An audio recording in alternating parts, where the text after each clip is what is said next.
이제 문과 아이들이 보는 수학과 이과, 그러니까 자연계 아이들이 보는 수학이 달랐잖아요. 문과는 수나형을 받고 이과 아이들은 수가형을 받죠. 이번 시즌은 일단 문과 이과 없이 그냥 요번에 가장 큰 문제가 된 게 수학이거든요. 그래서 이 문이과 통합으로 인해서 한꺼번에 아이들을 계산을 해갖고 경쟁을 하잖아요. 연세대학교입니다. 이거 지금부터 이거 어떻게 만든 데이터인지 지금부터 설명해 드릴게요. 잘 들어보세요. 작년 대학교에 입결이 있습니다. 그죠? 그 입결이라는 거 지금 저기 보이시는 2021년 입결 70% 연세대학교의 영어 영문과 같은 경우는 729.3이 작년에 70컷이었습니다. 이거 환산 점수로 했을 때 이 대학교 작년 70컷을 입결을 기준으로요. 9월 모의고사를 본 아이들의 그 성적의 분포대를 작년 입결을 넣어서 줄을 세워서 재환산을 해본 겁니다. 그렇게 재계산을 하고요. 예측 수준의 기준을 마련한 다음에 이걸 가지고 예상 점수를 만들기 위해서 다시 아까 보여드렸던 대학교 반영 비율에다가 넣었어요. 그래서 그걸 갖고 데이터를 만들어낸 겁니다. 그러면 중앙대학교 공과대를 집어넣는 애가 연세대학교의 교차에서 영어 영문과를 넣으면 합격한다고요. 건국대학교입니다. 건국대학교 스마트 ICT 융합공학이라는 데가 있습니다. 이거 과학기술원이라고 그래서 인기과인데요. 이게 어디에 있냐면 다군에 위치하고 있습니다. 건대가.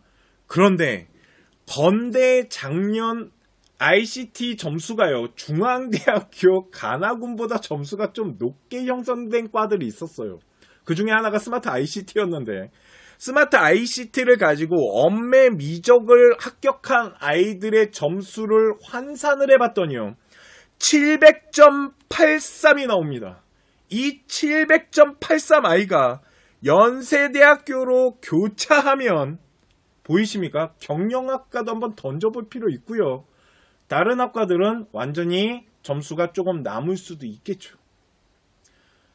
그러면 건국대학교 다군을 지원하는 스마트 ICT 아이에게 제가 연세대학교 교차 한번 안 해볼래? 라고 하면 안 흔들릴까요? 과연? 이런 게 있습니다. 이 정도 차이가 납니다. 쉽게 말해서 건대애가 연대를 집어넣을 수 있는 현상이 일어난다는 거죠. 이게 이번 시즌의 교차예요. 그러면 보세요. 이번 시즌에서 중요한 게 뭔지 아십니까? 문과 아이들의 데이터를 구하는 게 왜 힘든지 지금부터 설명해 볼게요. 연세대학교 문과 아이들은 점수가 내려가야 되는 겁니다. 그죠? 모든 학교들이 문과 아이들이 전체 분포 때 이런 것을 계산해 봤을 때는 내려가야지 정상이에요. 상대적으로. 그런데 그 내려간 점수를 자연계 아이들이 교차하면서 얼마나 끌어올릴지를 아무도 모릅니다. 이해 가세요? 그러니까 자연계 학생들이 얼마나 교차를 하냐에 따라서 이번 시즌 문과는 데이터가 다 바뀔 거고요. 또 하나 자연계 아이들이 문과 아이들 위에서 점수대를 형성하는 아이들이 워낙 많다 보니까 작년 입결에 비해서 데이터가 다 올라가야지 정상이거든요. 이번 시즌이 그래서 이런 현상이 일어날 겁니다.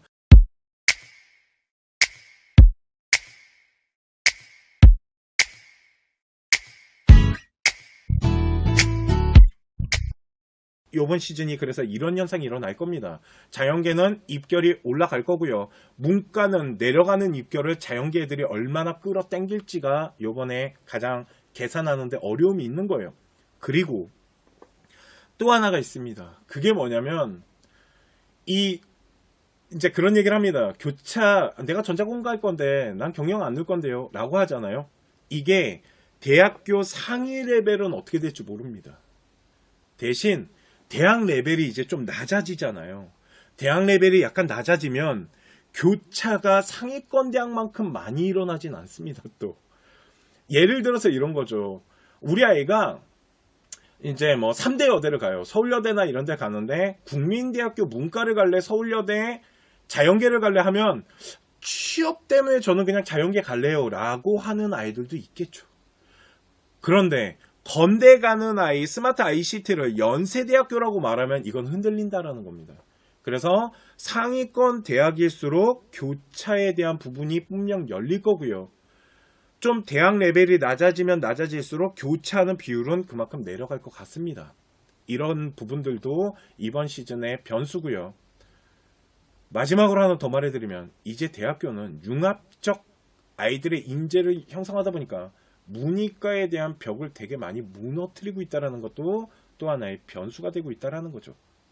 하여간 어느 정도의 가능성과 어느 정도의 수준인지 아시겠습니까? 이게 이론적으로 계산했을 때 딱 이렇게 나옵니다. 그래서 이번 시즌은 입결을 알 수가 없어요. 그래서 다 만들어내야 됩니다. 저희 이거 만드니라 요즘 잠을 못 잡니다. 전국대학교를 지금 다 계산하고 있거든요. 이해가십니까? 정시혁명이라는 프로그램을 지금 만들어서 저희가 엑셀 파일로 저희가 이제 제공을 해드리려고 합니다. 전국대학교 학과별로 예측 데이터를 다 제공을 해드릴 거고요. 그리고 저희가 두 번에 나눠서 업그레이드를 해드릴 건데요.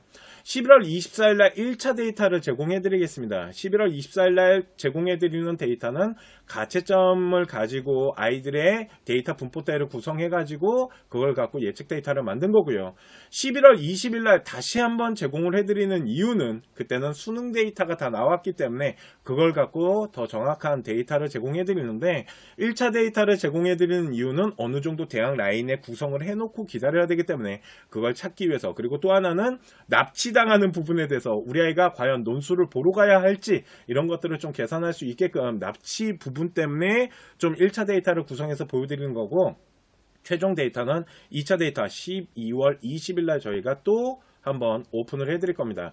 대학별로 환산 점수 자동 계산기를 드릴 건데요. 그게 뭐냐면 우리 아이 모의고사 성적을, 그러니까 우리 아이 수능 성적을 집어넣으시면 대학별로 환산 점수가 다 바뀌게끔 저희가 그렇게 프로그램을 짰고요.